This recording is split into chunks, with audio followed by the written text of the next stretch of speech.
So tell me for myself and just being a layman when it comes to these AI data centers, Mhm. how big are they? Where are they located? And what's inside of them? So where are they located? They're located in places that are just outside of major cities where they have good electrical lines, where they have, Okay. where you can put cooling and stuff like that. A data center is a massive place where computers are put into racks, and it could be thousands of them. It could be hundreds of thousands of them. So these data centers, they generate a lot of heat. They take in a lot of water if they're water cooled. They take a lot of electricity and they cause a lot of electrical pollution too, among other things. Wow. So they take a lot of energy to do something that is stamped as AI, and Hmm. no one really knows the quantification of that. So in old economy, you put energy in to create a product or a service, you sell that, and people want it. With AI, it's like you're working on something virtual, theoretical, that you Right. know don't really quite know, where the value of that is. So you have all Yeah. these computers with very um, heat intensive graphics cards, computer calculation cards that are swallowing thousands and thousands of units of energy a second to do calculations on something. Wow. So in How the middle big of, are these? Are they like, okay, just so like I can get an idea, like the size of a football field? Size for of a instance, football field? yeah, Bigger? there are also bigger ones. Yeah. I mean, in Wow. China, And and in how many China, stories high? typically they're only like 1 story high, but you can do racks in multiple stories. So I think I've heard of some places that have like up to 7, 8 stories, but then that's only possible if they're built out of concrete. So it's more like in Europe and in other places. In the States, depending on how they build that, it'll probably just be like 1 or 2 floors, if that, because you need to have cooling in there, like a climate system, and I mean a huge climate system because these things generate a lot of heat. So Wow. in order for that air conditioner to work, it pumps out all that hot air because it has to cool all that stuff. Right. So in the surrounding area where you have a data center, it's always really freaking hot, which means you That's can change the not great. climate in that area drastically. Wow. Yeah. So when people say they don't want a data center, I know Yeah. there's a good reason for that. Um, do they have a lot of workers inside of them? Not really, because No. well, you have people that put the servers in and stuff. For the installation, you'll have a few people that are doing that in teams. But then after everything's set up, you basically just have like security personnel. You have some people that, a few people maybe, that work on thousands of servers to make sure that they're running. If something breaks, that they change something. You don't Hmm. really have that many people. You'll have a few, but in comparison to the amount of machines that you have in there, it's going to be a very low number. Wow. Mm. Is there a way to find out how many of these centers are in existence right now and where they're located and where they plan on putting them in the future? Well, the planning is that I don't know because a lot of these companies, what they do is they stay in secret. So they try to find land that's cheap. That's why they don't want you to know who the company is until Okay. they buy the property. And then once they buy the property really cheap, then you Yeah. find out it's this big company. And then they just build what they want. Now, doesn't it have to go, in front of a planning board of a town? So if the town earns tax money and they're generating revenue, they're not going to say no. Right. And it depends on who the people are. If they know what a data center does to the place and they know how Right. hot it will get and how it will change the climate just solely because of the air conditioning units alone. Yes. I mean, if they know that, then they probably wouldn't say yes to it because you have to build a separate power plant just for that place in some cases. Wow. They use a lot of energy. Where is a desired place? I would think maybe colder climates. I would say in a desert or something because the desert already has nothing and it's full of sand and it's hot. A place where there's not a lot of people, where the climate is already hot because you're pumping massive amounts of hot air into that air. But I mean, a lot of those deserts, you need to access that. You need water, you need all these other types of things, Yeah. So what's possible is, you can use a combination of a power plant, solar panels, and all kinds of other stuff to Hmm. power this. But you cannot get enough solar panels to fuel to basically power a data center. It's not possible. What? You're kidding. No. I mean, Wow. when if you've ever been in Nevada going onto the highway that goes to California, just when you get outside of Las Vegas and also not too far away from one of the Indian reservations or the native reservations there, the tribal lands. When you go down towards California, there's a field that is full of solar collectors. Hmm. And you have these massive mirrors that are like in the middle of the desert, like an entire floor. They're filled of Wow. thousands of and hundreds of thousands of these things. And you would need like maybe two or three of those to maybe fuel a smaller data center. And what are they fueling? Do you know? They're going into the power grid. Oh, they're going to the power grid. Okay. So Huh. they are part of that because the sun's always in Nevada. It burns, the sun is there like It's always 99% of on. the year. Yeah. Yeah. Well, in the day it's always on, not at Of night. course. Right. And that's one of the problems with solar panels too. So during the day when the sun shines, no problem. Mm, When the sun goes down, then you need an alternative. So yeah. even if you did have enough solar collectors to power the plant during the day, you'd Hmm. still need a different option at night. Right. So then if you wanted to build something like that, you would build it in a way that you would have probably double the amount of solar collectors that you need for the day because they will save energy in batteries that you use from the night. The only problem with Mm. that is the battery technology that we have is not advanced enough to do that Now, is this going on in every country? in many countries. I remember when I was in Pakistan, I told some of the guys there that why don't they just build solar panels in the desert? It would be much cheaper than basically creating another gas plant, which is expensive as heck. Yeah. So I'm speaking about the AI I know. data centers. Is it in every country? Not in every, well, there's data centers in most countries. Mm, Are they specifically AI data centers? There's some AI that runs in some of those data centers. Are there purely AI data centers? I think there would definitely be at least one or two in Germany. There's going to be some throughout Europe. mm, There's multiple ones in the States and also South America. So they tend to look at places where it's cheaper. And basically, the people don't know that much about AI so that they can get in there fairly quickly and start building the data centers. And then yeah. at some point when they go live, then people are wondering why it's getting warmer, why there's barely any water left, why there's so much electricity that's gone. It basically takes everything away. Think of an energetic vampire, but for technology, Hmm. sucking everything dry. It's really alarming. I mean, if you think about what AI is doing right now, right? Mm, At the level of the data centers that we have. And then mm, I'm wondering what their plan is. Like how many more are they planning on building, right? And yeah, then you think about like what's behind that agenda, which is like what are they planning to do with all of that in the long run, in the short run? I mean, if you think about what we're doing right now with AI, it's already a lot. Like yeah. where is the plan going?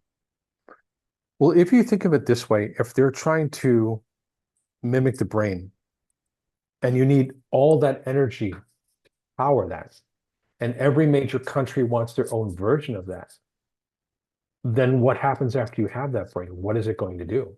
Hmm. Because the next problem that we have, and I don't know why they're not looking at this, is we have finite resources on this planet.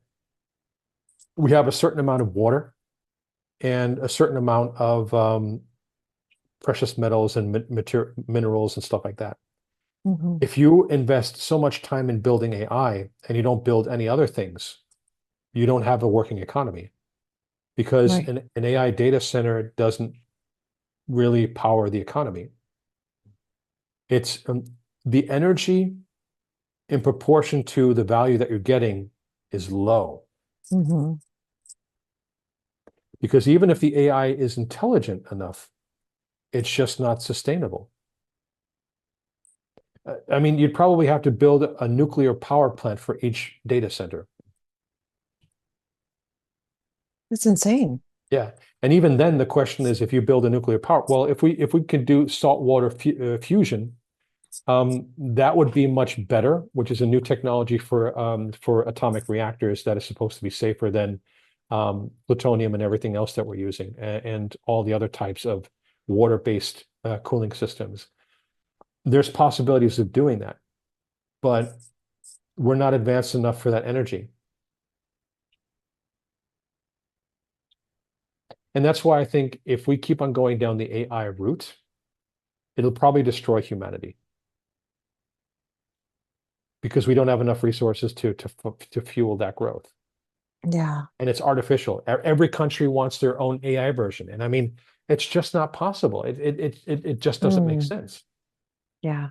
I mean, it would make much more sense if the entire world stopped seeing themselves as important and they all came together and they created a version of AI that is equally dispersed throughout every country. Then you would share resources, but you'd also share the AI. And it would do a few different things. It would have that intelligence that you need. It would not take necessarily all the resources in every country, expanding it and taking way too much. And people would be able to profit from that if Mm. people use their brains. But every country thinks it could have some superiority if it has its own version of AI, and that's BS. Hmm. That's a no-win game.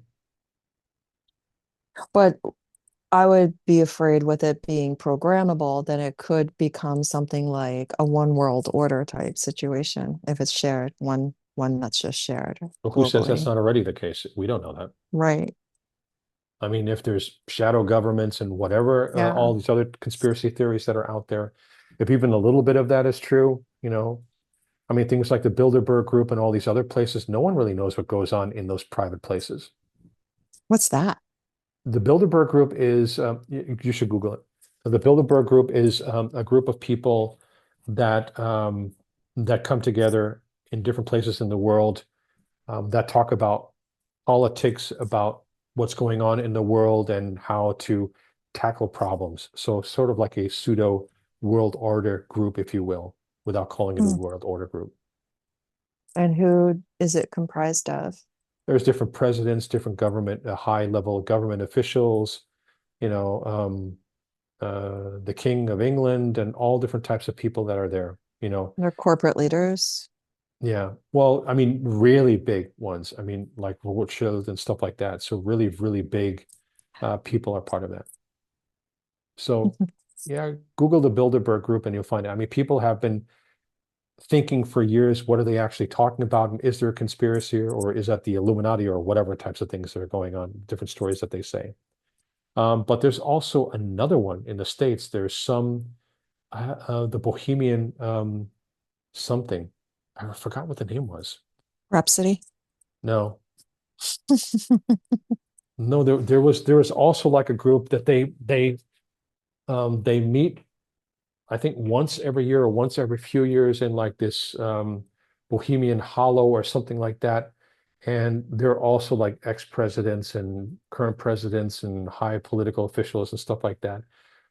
It's like a men's group or something that meet up in this place, and nobody really knows what happens there either. It's another one of those conspiracy things that are out there. Yeah, it says it brings to the Bilderberg Group brings together about 120 to 150 influential leaders from politics, finance, industry, academia, and the Mm. media to discuss major global issues. Mhm. So it says that there's no detailed agenda or resolutions that are proposed, no votes are taken, and no policy statements are issued. Yeah, and that's the weird thing. Yeah, but they're there to influence each other about what they need done. This is what I do for you, you do for me, Hmm. right? So what's the matter with you? And if you don't do that, you're gonna get the knuckle It's sandwich. hammer time. So let me take a look if I can find out some information on that Bohemian thingy.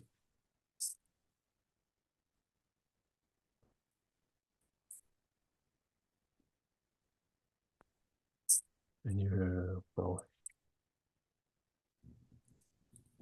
Bohemian Grove, I think it was. Yeah.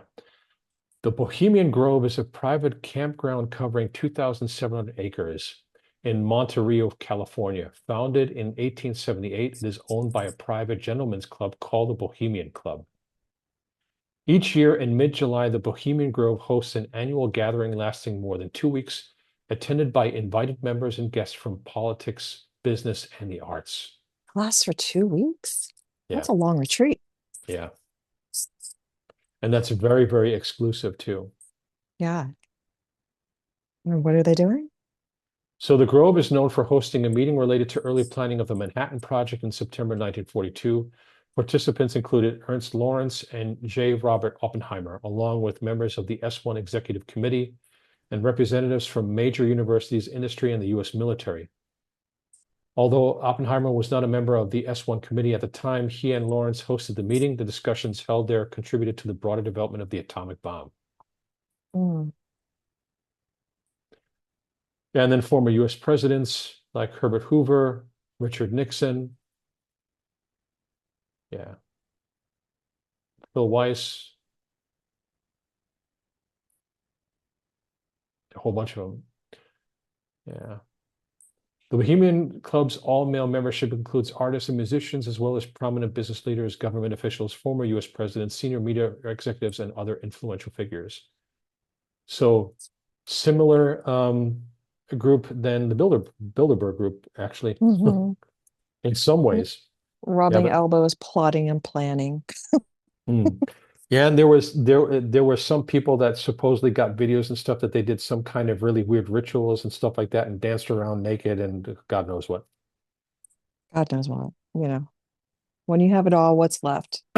Dancing naked. It's in ceremony with other men I don't that have to also dance with have, other. I don't I have to don't know. dance naked with other men. I'm sorry, no. I mean, if I'm going to dance naked, or if I'd rather go skinny dipping in like in a mountain lake or something where, yeah, in Yeah. the middle of summer, and then I'm like, woo, you know. Yeah. But no, dancing naked with other guys, no, no. I'm sorry, that doesn't cream my Twinkie, Well, float my boat. then you can't be in the group. I'm not in the group, so I don't need to be in the group. Yeah. Well, that settles that. You're Hmm. disqualified. Whatever. You disqualified yourself. Yeah. Yeah, so there's that. Oh, I think we had a conversation before about agreements and chords, right? We did. So agreements are beliefs, Their beliefs. and chords can be either strings or threads. I like that. I like the strings and threads, and also with the agreements, also identity, right? So they, Belief and identities. so the belief and identities, the belief and the beliefs form the identity. It Hmm. modifies or changes it, right? Hmm. So every time a new belief comes in, it changes the way you understand information, the way you see Yes. the world, the way you interpret things, the way you interpret, information, data, other things, and the way you react.